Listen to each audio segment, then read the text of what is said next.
লেখা নাম এঁকেছে তার গানে, তোমাকে না লেখা চিঠি।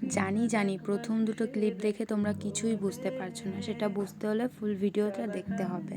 এটা হচ্ছে 15 ডিসেম্বরের ব্রাইড সাজানোর পরে ব্রাইডের দুটো বোন ছিল যাদেরকে আমার পার্টি মেকআপের লুক দেওয়ার ছিল। তো এটা হচ্ছে আমার পার্ট 2।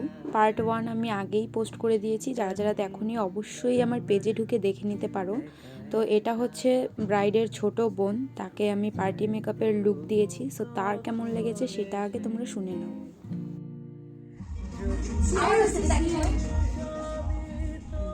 চিনতে পারছি না নিজেকে, সত্যি ভালো লেগেছে? আমার বুকটা ধুকধুক করছে। দেখো তুমি দেখো দেখো বলছে না, আমার সত্যি আমার এত পছন্দ হয়েছে সত্যি। আচ্ছা, স্যাটিসফাইড তো? অনেক অনেক অনেক অনেক অনেক থ্যাংক ইউ। হ্যাঁ, ওয়েলকাম। অনেক পছন্দ হয়েছে আমার। পর চলে আসে আমার থার্ড ক্লায়েন্ট, এটা হচ্ছে ব্রাইডের বড় বোন। তো এই দিদিকেও আমি লুকটা কমপ্লিট করে দিই, তারপর আমরা ডিনার করতে চলে যাই। এখন যে ক্লিপটা দেখছো এটা হচ্ছে 16 ডিসেম্বর, তার পরের দিন। কারণ দিদির বাসি বিয়ের লুকটাও আমার কাছ থেকেই নেওয়ার ছিল। কমপ্লিট করলাম, সেটা কেমন ছিল? সুন্দর, পছন্দ হয়েছিল? তো আজকে তো তোমার বাসি বিয়ে, আজকে তোমার বিদায়, তো কেমন কি লুক চাইছো? আমার একদম সিম্পল একটা লুক চাই। আর তুমি তো কলকা একদম পছন্দ করো না, কাল তাও আমি জোর করে কলকা করে দিয়েছিলাম।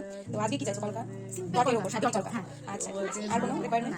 আচ্ছা ঠিক আছে, চলো দেখছি। হ্যাঁ, ফার্স্ট অফ অল আমি বলতে চাই, যারা মেকআপ আর্টিস্ট আছো তারা তো জানোই যে একটা বিয়ের লুক কমপ্লিট করতে একটা মেকআপ আর্টিস্টের ঠিক কতটা সময় দরকার।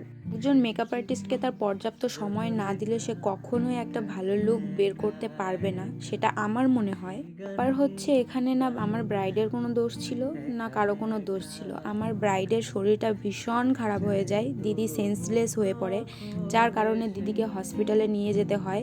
দিয়ে 1-1.5 ঘন্টা পর দিদি আমার কাছে আসে। এবার দিদি যখন হসপিটাল থেকে বাড়িতে আনা হয় দিদিকে, তখন দিদির হাজব্যান্ড আমাকে বলছে যে তোমার কিছু করতে হবে না, জাস্ট তুমি একটু টাচ আপ করে দাও। তো আমি দাদাকে বলি তুমি আমাকে 15-20 মিনিট সময় দাও, আমি তার মধ্যে যা পারছি আমি করে দেবো। কথা মতো আমি কাজ শুরু করে দিই। আমার ব্রাইডের শরীর একদমই ভালো ছিল না, তোমরা দেখে হয়তো বুঝতেই পারছো। দিদি তো একদম বসে থাকতেও পারছিল না। তো যাই হোক, সেইভাবেই আমাকে কাজটা করতে হয়েছে। তোমাদের আমি বলে বোঝাতে পারবো না, যখন আমি দিদিকে রেডি করছিলাম তখন আমার হাত পা সব কাঁপছিল, আর আমি জিনিস কোথায় কোনটা রাখছিলাম আমি সব ভুলে যাচ্ছিলাম। মানে আমি নিজেই এত ভয় পেয়ে যাচ্ছিলাম। আমার কথা মতো আমি একদম 15-20 মিনিটের মধ্যে দিদির লুকটা কমপ্লিট করে দিই। আর তোমরা দেখতেই পারছো যে দিদির যত বোন ছিল, রিলেটিভস ছিল, সবাই আমাকে হেল্প করছে পাশ থেকে। আমি এত তাড়াহুড়োর মধ্যে লুকটা কমপ্লিট করেছি যা না বললেই নয়। তো যাই হোক, এত কিছুর পরে আমি লুকটা কমপ্লিট করতে পেরেছি, আর দিদি আমার সাথে সমানভাবে কোঅপারেট করেছে বলেই আমি এটা পেরেছি। তো থ্যাংক ইউ সো মাচ বাসন্তী দি, তুমি আমার সাথে এরকমভাবে কোঅপারেট না করলে হয়তো আমি এরকম ভালোভাবে লুকটা কমপ্লিট করতে পারতামও না। যদি বলি ওভারঅল লুকটা ঠিক এমন এসেছে। তো তোমাদের কেমন লাগছে তোমরা অবশ্যই জানিও কমেন্টসে। আর যারা যারা নিজেদের স্পেশাল ডেটে আমাকে বুক করতে চাইছো অবশ্যই আমার সাথে কন্ট্যাক্ট করতে পারো।